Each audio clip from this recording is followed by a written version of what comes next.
Shalom Jemaat Agape, selamat bergabung kembali di Agape Church Online.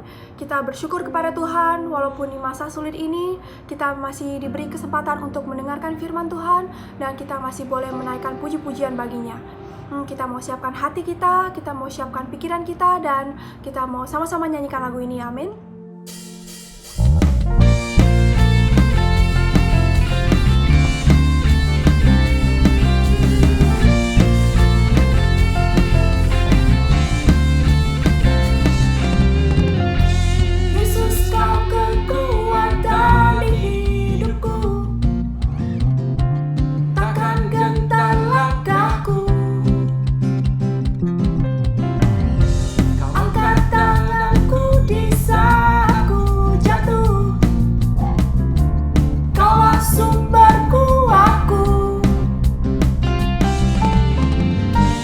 Lembah yang kelam kan ku lewati, sebab Engkau sertaku. Dengan imanku ku diselamatkan oleh kuasa Yesusku. Ku angkat tanganku, ku sorakan haleluya. Namamu berkuasa, surga bumi nyatakan. Ku angkat tanganku, nyatakan Kau hebat, Allah yang perkasa, berkuasa selamanya.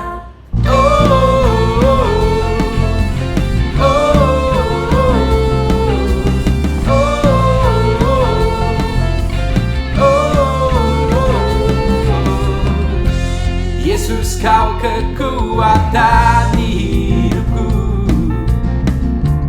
takkan gentar langkahku. Kau angkat tanganku di saat ku jatuh, Kaulah sumber kuatku. Lembah yang kelam kan ku lewati, sebab Engkau sertaku.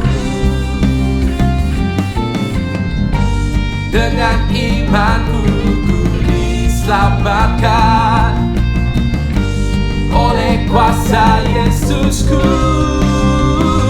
Ku angkat tanganku, ku sorakan haleluya. Namamu berkuasa, surga bumi nyatakan. Angkat tanganku, nyatakan Kau hebat, Allah yang perkasa, berkuasa selamanya.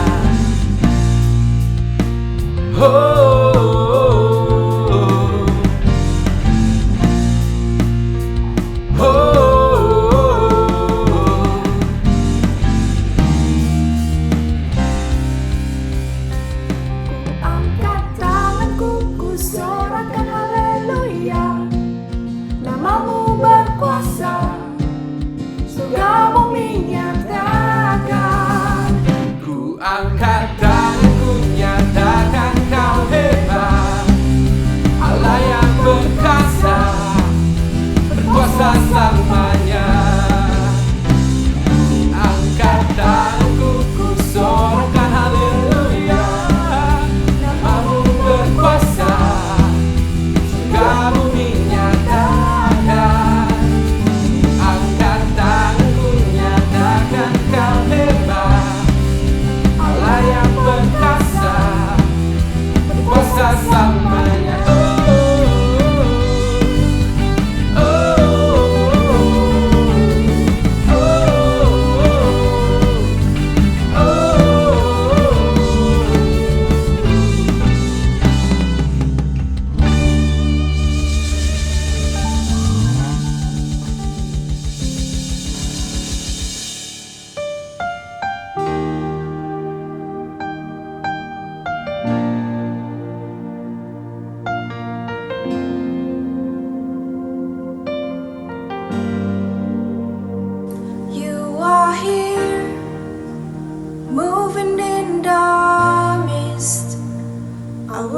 worship you.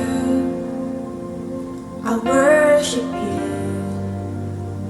You are here, working in this place. I worship you. I worship you.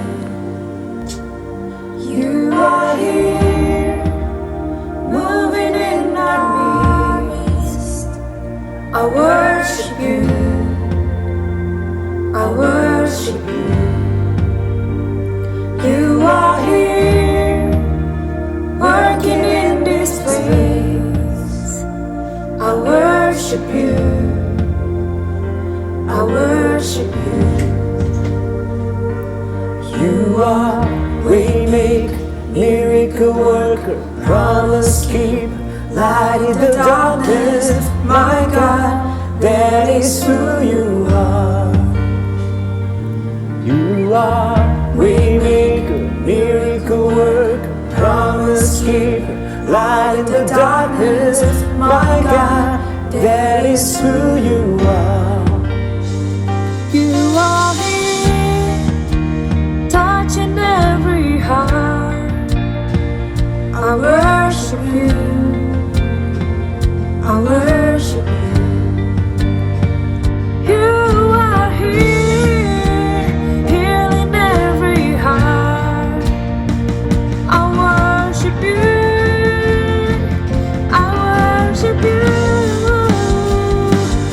You are waymaker, miracle worker, promise keeper, light in the darkness. My God, that is who you are.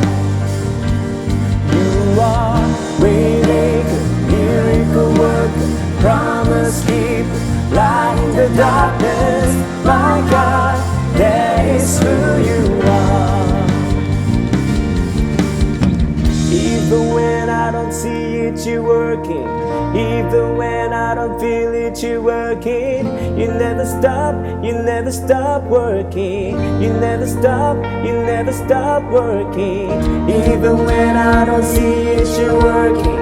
Even when I don't feel it, you're working. You never stop working. You never stop working. Even when I don't see it, you're working. Even when I don't feel it, you're working. You never stop working. You never stop working. Waymaker, miracle worker, promise keeper, light in the darkness. My God, that is who you are. You are waymaker, miracle worker, promise keeper, light in the darkness. My God, that is who you are. That is who you are. That is who you are. That is who you are. That is who you are. That is who you are. That is who you are. That is who you are. That is who you are.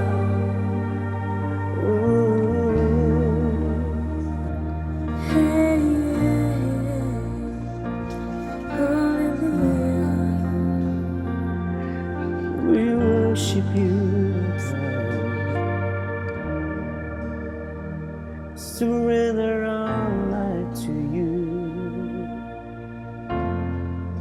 Thank you, Lord.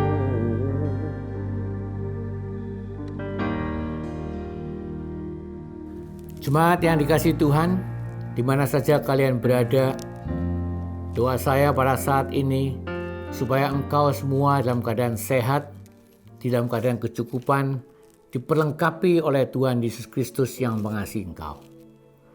Minggu lalu kita merayakan kebangkitan Tuhan, di mana Tuhan Yesus yang mati di kayu salib dikuburkan dan ia bangkit. Dia hidup. Dan pada saat ini kita masuk ke dalam masa 40 hari di mana Tuhan Yesus ada di bumi ini menjumpai para murid sebelum ia naik ke surga. Saudara yang dikasihi Tuhan, pada saat kesempatan ini saya akan memberikan tema, yaitu keindahan dari karya salib Kristus.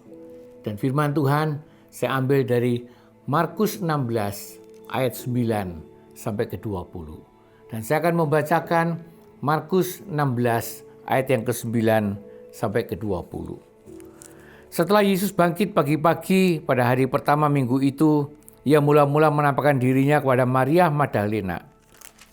Daripadanya Yesus pernah mengusir 7 setan. Lalu perempuan itu pergi memberitahukannya kepada mereka yang selalu mengiring Yesus dan yang pada waktu itu sedang bergabung dan menangis. Tetapi ketika mereka mendengar bahwa Yesus hidup dan telah dilihat olehnya, mereka tidak percaya. Sesudah itu ia menampakkan diri dalam rupa yang lain kepada 2 orang dari mereka, ketika keduanya dalam perjalanan keluar kota. Lalu kembalilah mereka dan memberitahukannya kepada teman-teman yang lain, tetapi kepada mereka pun teman-teman itu tidak percaya.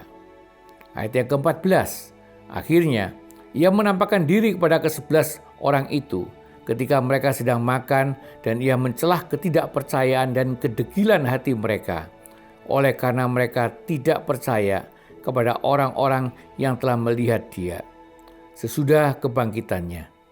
Lalu ia berkata kepada mereka, pergilah ke seluruh dunia, beritakanlah Injil kepada segala makhluk. Siapa yang percaya dan dibaptis akan diselamatkan, tetapi siapa yang tidak percaya akan dihukum. Tanda-tanda ini akan menyertai orang-orang yang percaya. Mereka akan mengusir setan-setan demi namaku. Mereka akan berbicara dalam bahasa-bahasa yang baru bagi mereka. Mereka akan memegang ular, dan sekalipun mereka minum racun maut, mereka tidak akan mendapatkan celaka. Mereka akan meletakkan tangannya atas orang sakit dan orang itu akan sembuh. Sesudah Tuhan Yesus berbicara dengan demikian kepada mereka, terangkatlah ia ke surga, lalu duduk di sebelah kanan Allah. Meski mereka pun pergilah memberitakan Injil ke seluruh penjuru, dan Tuhan turut bekerja dan meneguhkan firman itu dengan tanda-tanda yang menyertainya. Mari kita diam sejenak dan kita akan berdoa. Bapa, Engkau yang hadir di tengah-tengah kami, bila Engkau yang akan memberikan penjelasan, bila Engkau yang akan menyatakan segala apa yang menjadi kehendak Tuhan. Kami adalah anak-anak-Mu, kami membutuhkan Engkau. Tanpa pertolongan-Mu, tanpa kuasa dari Roh Kudus-Mu, kami akan mengalami kesulitan mengerti akan apa yang Kau nyatakan dalam kehidupan ini.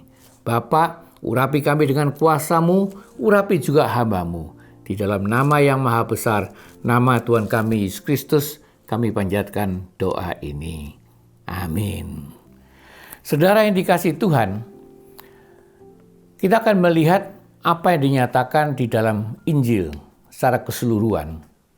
Dan khususnya pada saat ini saya akan berpegang pada Markus 16.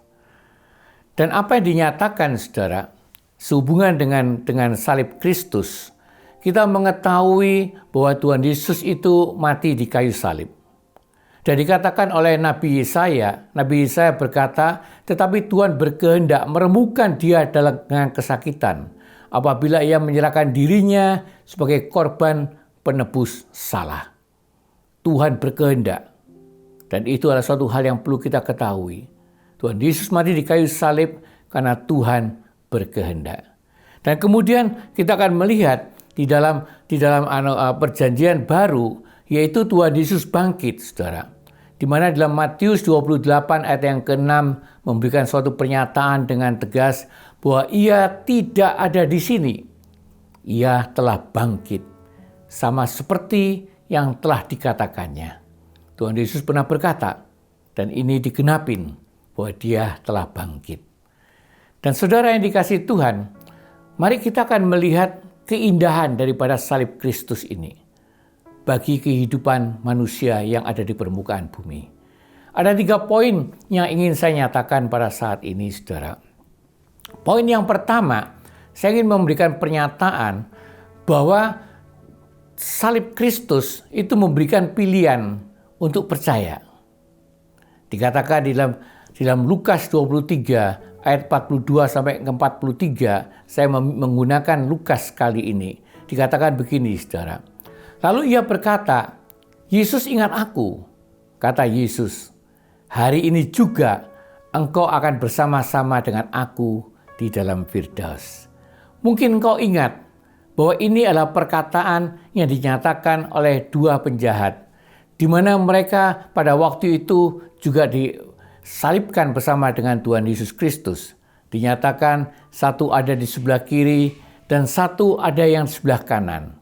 Salah satu daripada mereka dikatakan menghujat dia, tetapi yang satunya berkata kepada Tuhan, Tuhan, ingat aku. Pada saat itu ada dua penjahat yang ada di samping Tuhan Yesus. Mereka mempunyai pilihan. Apakah mereka mau menerima? Apakah mereka mau percaya? Atau mereka tidak percaya? Dan jemaat, ini adalah sesuatu hal yang perlu kita pikirkan. Ini adalah sesuatu hal yang perlu kita renungkan. Bahwa ternyata hidup itu ada pilihan. Dan kalau kita perhatikan, salah satu daripada penjahat itu, dia berkata dengan Tuhan Yesus, sekali lagi dia berkata, Tuhan ingat aku Tuhan. Dan apa yang terjadi? Karena dia berkata, ingat aku apabila engkau datang sebagai raja. Lalu kemudian dia mendapatkan jawaban daripada Tuhan Yesus. Di mana Tuhan berkata, hari ini juga engkau akan bersama-sama dengan aku di dalam Firdaus. Itu adalah sesuatu hal yang luar biasa. Itu adalah anugerah yang dahsyat, yang hebat, yang diberikan Tuhan di dalam kehidupan. Jemaat, mari kita perhatikan. Pilihan ada di dalam tangan kita. Saya harapkan engkau memberikan pilihan yang benar. Mau menerima Tuhan, mau percaya kepada Tuhan. Saya diingatkan di dalam kehidupan ini, saya juga mempunyai pengalaman di mana pada suatu hari Tuhan berbicara kepada saya lewat suara hati saya. Itu ada dalam Ulangan 11 ayat yang ke-26. Di mana Tuhan berkata, lihatlah, aku memperhadapkan kepadamu hari ini berkat dan kutuk.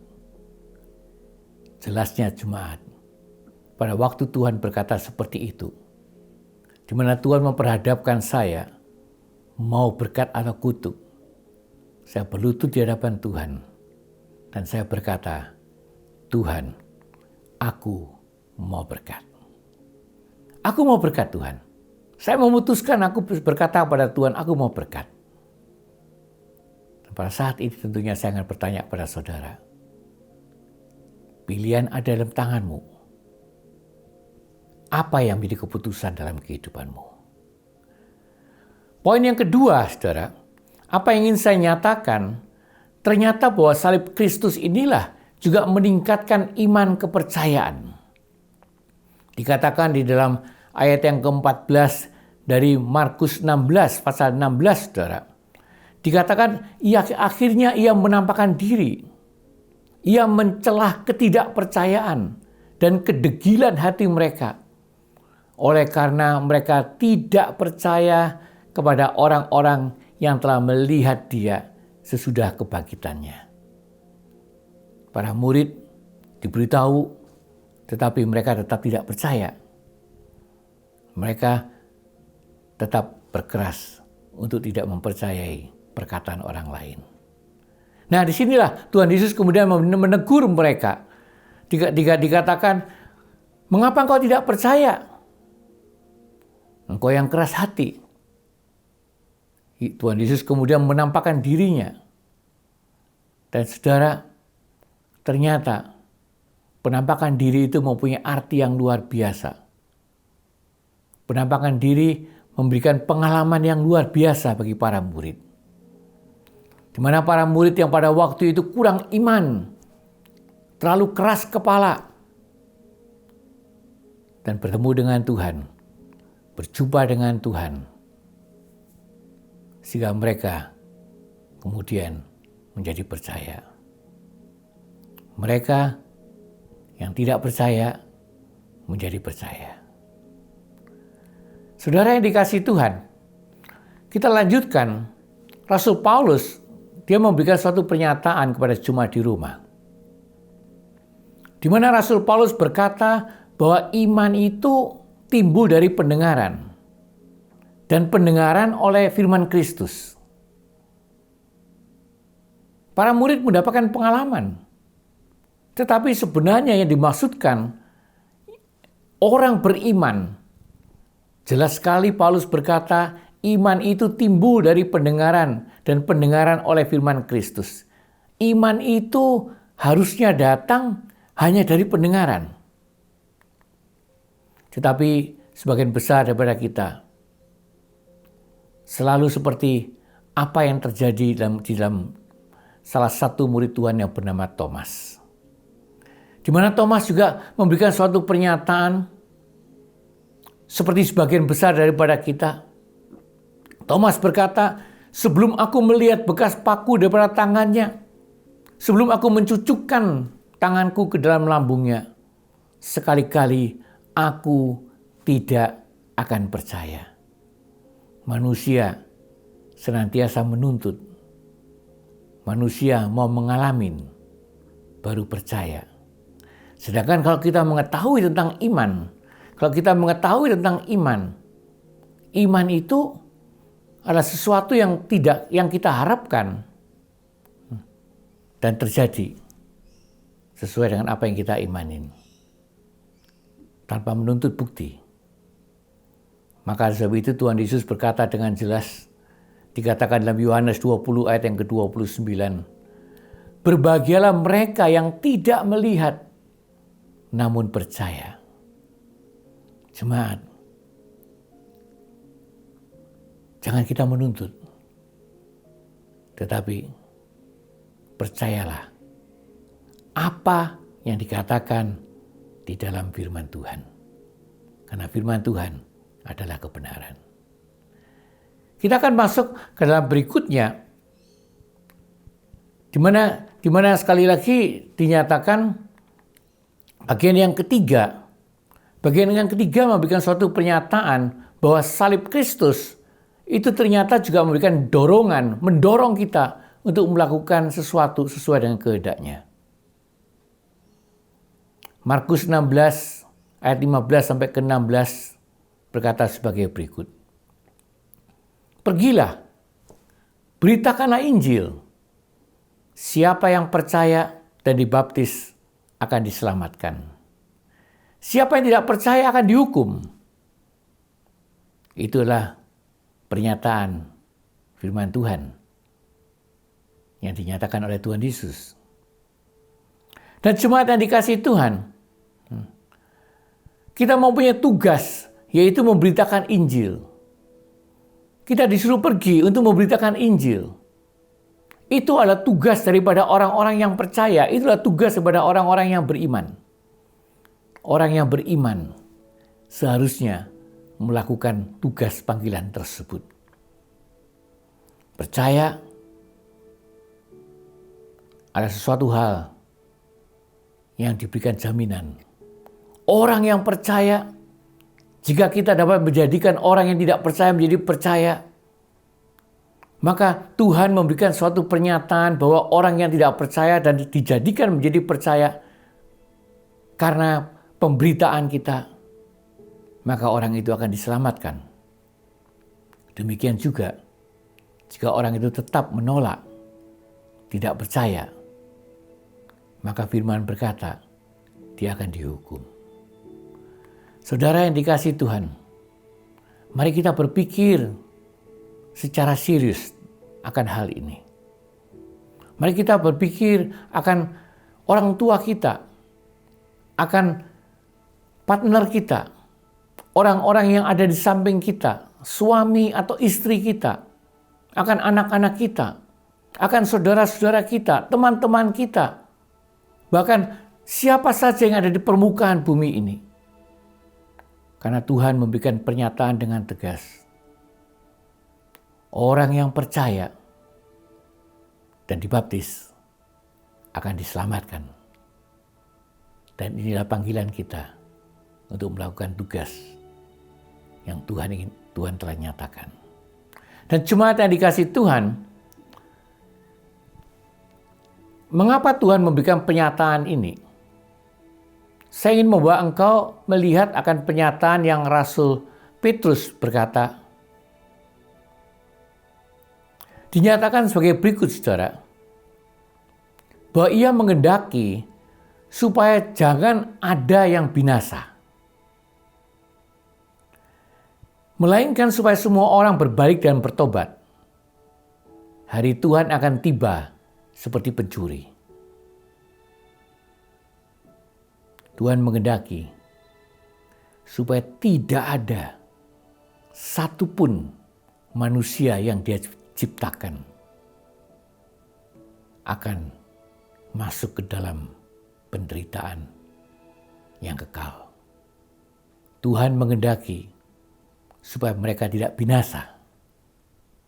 Tuhan menghendaki supaya mereka berbalik dan bertobat dan menerima keselamatan karya salib Kristus. Dan perlu diingat, kita tidak mengetahui waktunya. Jelas dikatakan di sini, hari Tuhan akan tiba seperti pencuri. Kita tidak mengetahui. Tetapi yang jelas, saudara, bahwa Tuhan memberikan pernyataan, Dia tidak mempunyai keinginan supaya manusia ini dibinasakan. Itu karena kasih-Nya Tuhan. Tuhan sedemikian mengasihi manusia ini. Tuhan memberikan pernyataan bahwa engkau ini berharga, engkau ini mulia.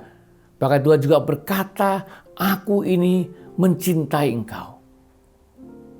Dia mau supaya engkau masuk ke dalam karya keselamatan ini. Kedatangan Tuhan makin dekat. Kita tidak mengetahui kapan. Terjadi secara tiba-tiba. Demikian juga, saudara, wabah penyakit yang pada saat ini kita hadapin tidak pernah terpikir, tetapi terjadi secara tiba-tiba. Dan secara tiba-tiba diumumkan juga kita dilarang untuk beribadah seperti biasanya. Saudara yang dikasihi Tuhan, ini sebenarnya merupakan bagian daripada tanda-tanda kedatangan Tuhan. Mau tidak mau, Firman memberikan suatu pernyataan tentang kedatangan Tuhan yang kedua kalinya. Diawali dengan tanda-tanda dikatakan oleh di dalam Lukas 21 ayat yang ke-11. Gempa bumi yang dahsyat, di berbagai tempat akan ada penyakit sampar dan kelaparan. Inilah yang sedang terjadi. Kedatangan Tuhan makin mendekat. Dan Tuhan memberikan amanat agung yang diperintahkan kepada orang-orang yang beriman supaya melakukannya. Moga kita melakukan apa yang menjadi kehendak Tuhan. Saya teringat di dalam Alkitab ada suatu pernyataan di mana Tuhan berkata tentang Daud. Tuhan memberikan pernyataan. Allah telah menyatakan, aku mendapatkan Daud bin Esai, seorang yang berkenan di hatiku dan yang melakukan segala kehendakku. Jemaat, mari kita melakukan apa yang menjadi kehendak Tuhan supaya kita berkenan di hadapan Tuhan. Mendekati akhir zaman ini, saudara, mari kita lebih berpikir kepada Tuhan. Mari kita lebih mempersiapkan diri kita. Mari kita hidup berkenan di hadapan Tuhan. Supaya nanti pada saat Dia datang, kita akan ikut terangkat. Mari kita diam sejenak. Kita akan berdoa. Bapa, kami bersyukur atas firman-Mu yang memberikan pengertian akan makna daripada salib Kristus bagi dunia ini. Bapa, tolong kami ya Tuhan. Bila benih yang telah ditaburkan, yang pada saat ini ada dalam hati kami, bila diberikan kemampuan bagi kami juga Tuhan, supaya benih itu akan dapat bertumbuh dengan baik, supaya kami diberikan pengertian yang baru dari Tuhan, mau melakukan apa yang harus kami lakukan dalam kehidupan ini. Tuhan, kami bersyukur atas kasih-Mu. Kami bersyukur atas apa yang telah Kau lakukan dalam kehidupan ini. Kami bersyukur atas karya salib-Mu, sehingga karena salib-Mu ya Bapa, kami diberikan segala hal yang indah dalam kehidupan ini. Biarlah lewat salib-Mu ini, kami akan menjadi orang-orang yang lebih percaya, lebih beriman. Biar kami juga akan menjadi orang-orang yang benar-benar mau melakukan dengan segala kesungguhan hati kami, melakukan kebenaran firman-Mu. Karena Engkau adalah Tuhan, Engkau adalah Allah kami. Segala apa yang terjadi, apa yang nyata, itu adalah sesuatu hal yang terjadi sesuai dengan firman-Mu. Terima kasih ya Bapa. Di dalam nama Tuhan kami Yesus Kristus, kami panjatkan doa ini. Orang percaya berkata, amin. Angkat tanganku, ku sorakan haleluya. Namamu berkuasa, surgamu menyatakan. Ku angkat tanganku, nyatakan Kau hebat, Allah yang berkuasa, berkuasa selamanya. Angkat tanganku, ku sorakan haleluya. Namamu berkuasa, surgamu menyatakan. Angkat tanganku, nyatakan Kau hebat, Allah yang berkuasa, berkuasa selamanya.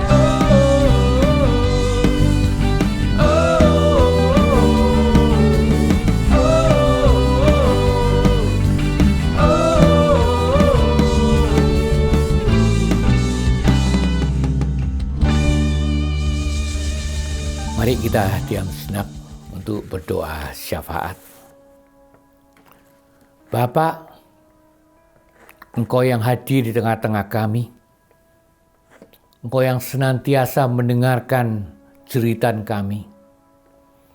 Dan pada saat ini ya Tuhan, kami ingin menyatukan hati, kami ingin berdoa untuk wabah coronavirus yang sedang melanda di dunia ini ya Bapa.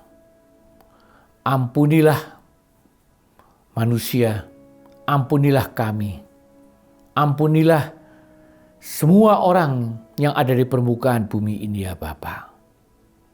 Bila belas kasihan-Mu akan dinyatakan, bila Engkau yang akan menyembuhkan kami, bila Engkau yang akan memulihkan kami, bila Engkau yang juga akan mengangkat segala wabah yang ada pada saat ini, bila kami akan dapat kembali lagi bersuka cita di dalam nama Tuhan, seperti kami hidup di masa-masa yang lalu ya Bapa.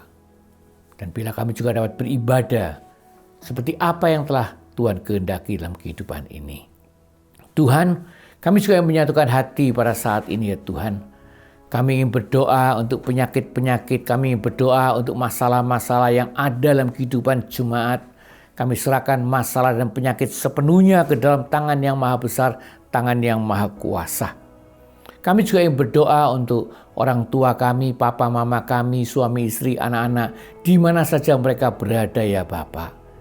Bila Engkau yang akan menyertai mereka. Bila Engkau juga akan memberikan sukacita dan damai sejahtera dalam kehidupan mereka. Kami ingin berdoa untuk pemerintah Indonesia dan juga untuk Australia ya Bapa. Bila para pemimpin bangsa melakukan sesuatu hal yang baik sesuai dengan apa yang telah Tuhan rancangkan dalam kehidupan ini. Bila mereka senantiasa mencari Tuhan, bila mereka senantiasa juga memikirkan akan kesejahteraan pada bangsa.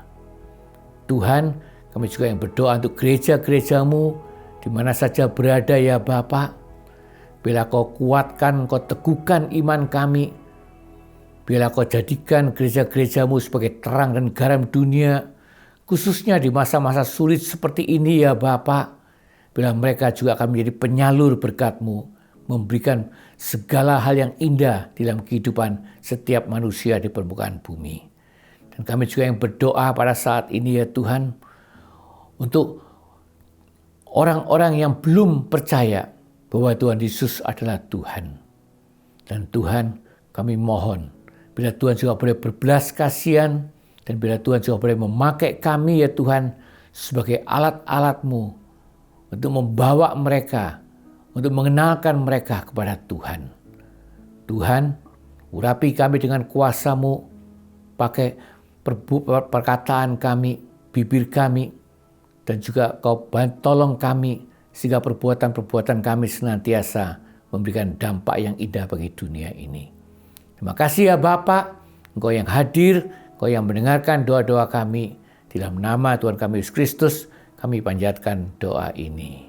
Orang percaya berkata, amin. Sebelum kita mengakhiri kebaktian pada saat ini, jemaat, angkat tanganmu ke hadiratnya. Terimalah berkat dari Tuhan yang Maha Kuasa. Di dalam nama Bapa, Anak, dan Roh Kudus. Turun dan senantiasa tinggal bersama engkau. Pergilah dengan sukacita dan damai sejahtera yang berasal dari Tuhan. Dan layanilah sesamamu dengan kasih yang berasal dari Tuhan, yaitu kasih agape. Kasih yang tidak pernah menuntut balasan, kasih tanpa pamrih. Setiap orang yang percaya dan mendengarkan berkata, amin.